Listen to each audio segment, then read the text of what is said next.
Ok, alors dans cette vidéo, on va parler des variables en PHP. Donc, une variable en PHP, elle commence tout le temps avec un dollar. Ok, c'est comme ça. En PHP, on écrit avec un dollar. Donc, on mettra dollar et le nom de la variable. Par exemple, dollar, ma variable. Je vous donne un exemple. Donc, ça, c'est une variable en PHP.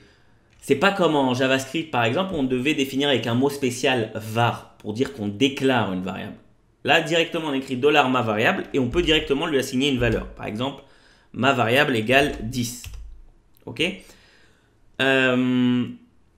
On peut déclarer une variable où on veut dans le script. Il n'y a pas un endroit particulier avant, après. Non, où on veut dans un script PHP et ça fonctionnera. Donc là, juste pour vous montrer. Par exemple, on va mettre ma variable 1 égale 10. Juste une autre chose que je veux vous dire, c'est que les variables, elles doivent forcément commencer par une lettre ou underscore. Underscore, c'est ça. Ok. Par exemple, vous pouvez pas commencer une variable avec un chiffre. Ça n'existe pas. Ça ne fonctionnera pas. Ok. Donc là, je vais remettre ma variable. On va l'appeler ma variable 1. Et on va dire qu'on va déclarer une autre variable. Ma variable 2. Ok, on va donner la valeur de 25. Ok.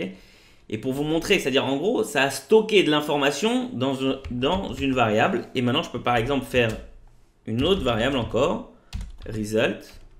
On peut écrire en majuscule, hein, mais bon, comme j'ai commencé en minuscule, on va rester en minuscule.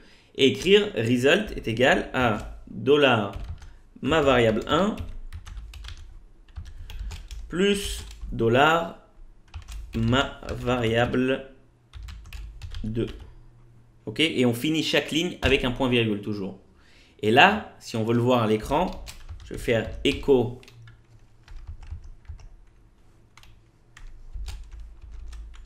du dollar result. On enregistre et vous voyez, il y a écrit 35. Donc ça a marché directement. Ok, donc ça c'était quand on a stocké des variables de type numérique, ok, des chiffres. Maintenant, on peut mettre aussi dans des variables des textes. Je vais vous donner un exemple. Hello, moi c'est John.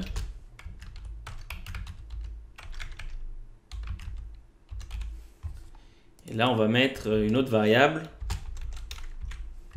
On apprend le PHP, par exemple. Donc là, on ne pourra pas les additionner puisqu'il s'agit de texte. Donc, comment on a dit à PHP qu'on parle de texte? Tout simplement, on a mis des guillemets. Ok, maintenant, on peut mettre... Déjà, je vais vous montrer juste. On va prendre ma variable 1 et on va l'afficher à l'écran. Ouais. Hello, moi c'est John.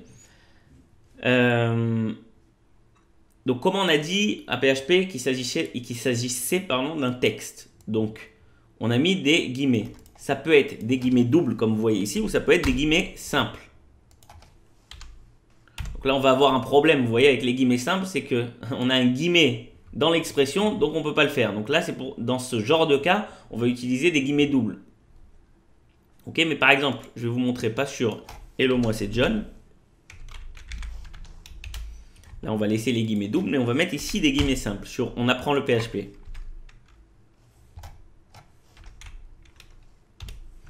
Et là, on va faire echo ma variable 2. Vous voyez, il a écrit on apprend le PHP. Ça a marché exactement de la même manière avec des guillemets simples.